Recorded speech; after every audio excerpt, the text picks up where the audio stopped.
Lepo pozdravljeni v novi kroniki tedna. O 50-letnici helikopterskega reševanja v gorah je v Mojstrani potekala prireditev, na kateri je zbrane med drugim nagovorila ministrica za notranje zadeve Vesna Györkös Žnidar. Poudarila je, da je helikoptersko reševanje v gorah v Sloveniji po učinkovitosti in usposobljenosti ekip povsem primerljivo z drugimi alpskimi državami. Vemo, v kakšnem stanju je letalska policijska enota, ampak tudi tukaj policija zre v svetlejšo prihodnost, namreč v teku so tudi postopki za nakup novega policijskega helikopterja, kar zagotovo bo pomembna pridobitev za delo letalske policijske enote, ki pokriva zelo pomemben del policijske dejavnosti. Tudi ob današnjem dnevu lahko povem, da sem zelo ponosna, da je policija del ene zelo pomembne zgodbe, torej v bistvu pol stoletja trajajoče zgodbe o pogumu, o predanosti, kar dejansko tudi na svoj način potrjuje, da je policijski poklic tudi v tem delu časti vreden poklic. Da to humano in humanitarno delo poteka na tako visoki ravni, so v prvi vrsti zaslužni piloti, zdravniki, reševalci, tehniki, je poudarila ministrica. Po besedah državnega sekretarja z Ministrstva za obrambo Miloša Bizjaka pa je Slovenska vojska v sistemu helikopterskega reševanja v gorah eno od prvih intervencij opravila 28. decembra leta 1993. V zadnjih 10 letih pa so njihovi letalci opravili 2115 intervencij in prepeljali 2205 ljudi. Pri tem pa, kot je izpostavil, ne gre pozabiti, da s helikopterskimi prevozi pomagajo tudi Planinski zvezi Slovenije, Javnemu zavodu Triglavski narodni park in pri gašenju požarov. V zadnjih 10 letih so plovila Slovenske vojske sodelovala v približno 2100 intervencijah, tako pri gorskem reševanju kot pri helikopterski nujni pomoči. V zadnjem letu smo imeli 50 intervencij, v tega smo celo pripeljali 10 dojenčkov z inkubatorjev.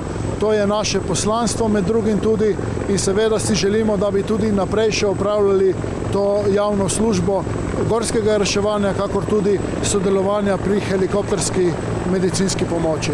Mi v naši floti imamo stara plovila in seveda so potrebna obnove. Potrebna bi bila tudi nova plovila. Načrtovali smo nabavo 2 plovil preko norveškega sklada, žal se nam je to ponesrečilo in seveda moramo v prihodnosti računati tudi na nabavo novih plovil, vendar torej v letu 2018 in 2019 za to ni načrtovanega denarja, bomo pa morali obnoviti zdajšnje helikopterje. Ministrica je sicer v svojem nagovoru izpostavila tudi, da so zahtevnost reševanja in težke vremenske razmere žal že botrovale nesrečam in tudi smrtnim žrtvam med reševalci in zdravniki. Prva nesreča se je zgodila pri reševanju 29. junija leta 1975 na Ledinah, ko so življenje izgubili pilot, zdravnik in ponesrečeni. Druga nesreča se je zgodila pri usposabljanju reševalcev letalcev na Krvavcu 8. julija leta 1979, kjer je bila v eni smrtna žrtev. V tretji nesreči pa je 10. junija leta 1997 na Okrešlju življenje izgubilo 5 gorskih reševalcev letalcev. Pred 50 leti, če vzamemo alpske države, lahko povem, da je Slovenija bila ena izmed 6 držav, ki so se 68. leta začeli ukvarjati s helikopterskim reševanjem. Švicarji so takrat imeli isto enega Burduša pa enega Jet Rangerja, v Avstriji isto Burduša pa nekaj Jet Rangerjev. Potem je tukaj še Nemčija, kjer so v gorah reševali z vojaškimi helikopterji, tako da lahko rečemo, da so bili naši tisti, ki so to začenjali res pionirji tudi v evropskem merilu.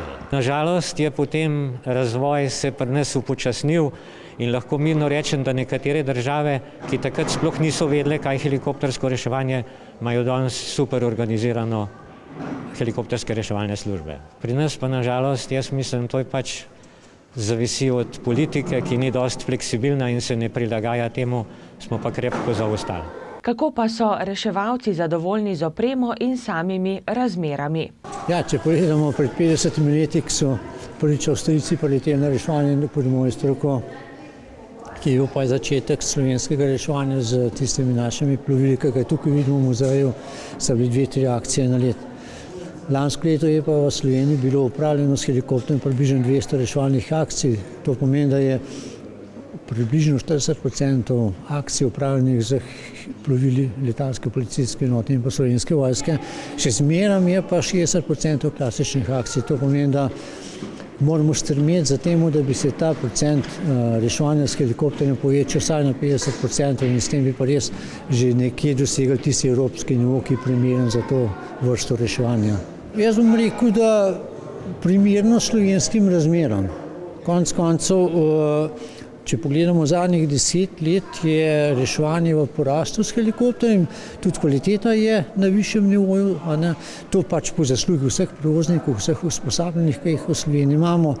Da je pa pri nam tak sistem reševanja, kakšen je, v tem trenutku lahko rečem, da je zadovoljiv. Sigurno, da oba slovenska prevoznika odgovarjata tem razmeram in s plovili, ne glede, da so plovila zdaj 30 let stara, to pač ni naš problem.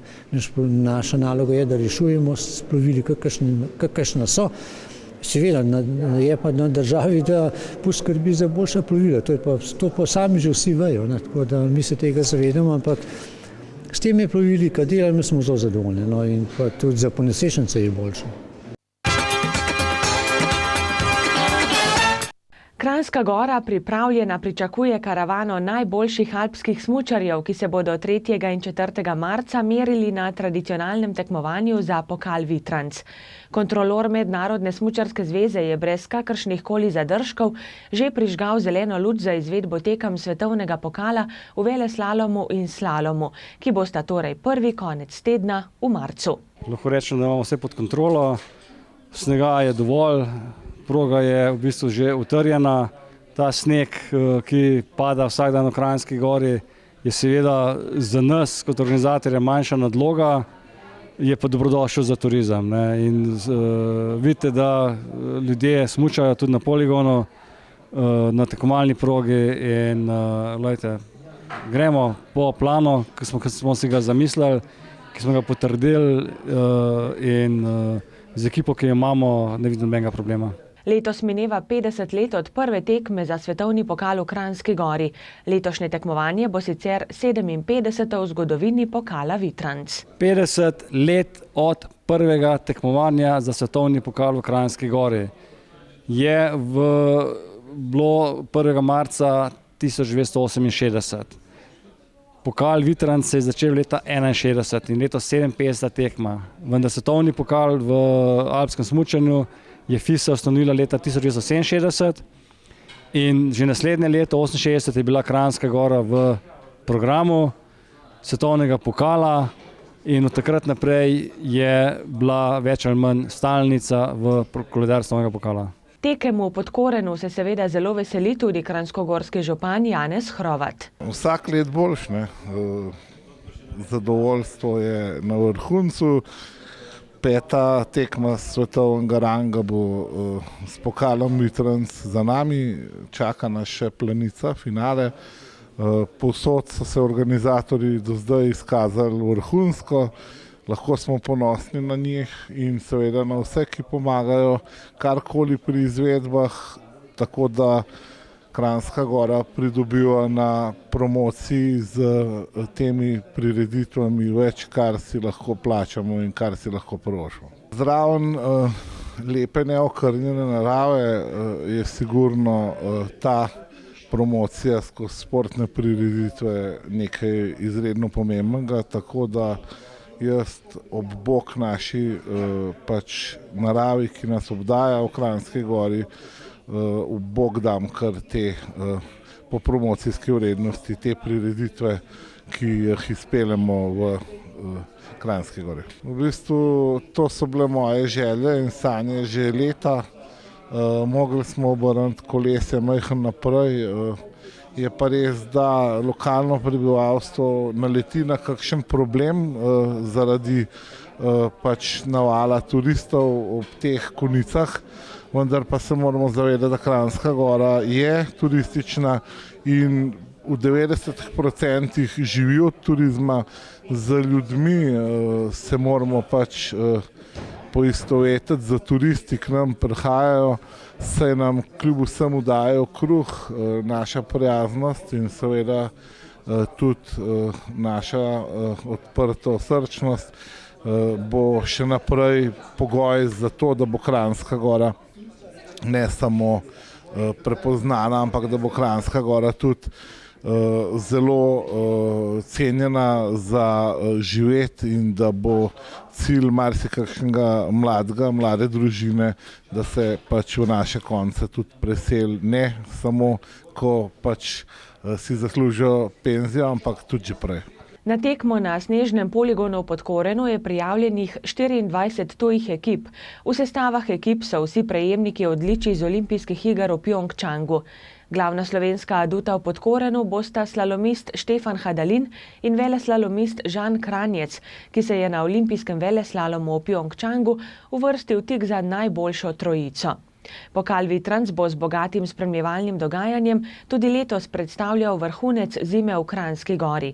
Že tretje leto zapored bo sobotno dogajanje 3. marca popestril zabavni program Kumax Party. Navijali bomo in plesali bomo. Skratka, letos na Kumax Partyju obljubljamo zopet en fajn dober žur. Letošnja glavna skupina je Parni Valjak, tako da ne zamuditi. Hkrati bomo gostili tudi San Šerif, glasbeni studio Sminka in kot vsako leto po 10. uri v dvorani Vitranc After Party, kjer bomo imeli Cover Lover in DJ Perota. Seveda bo pa na velikem odru tudi podelitev zmagovalnih pokalov za sobotno tekmo in javno žrebanje štartnih številk. Prireditev je tradicionalno v Kranjski Gori pred dvorano Vitranc, začenjamo ob 18. uri, vstop je prost in obljubljamo eno super zabavo.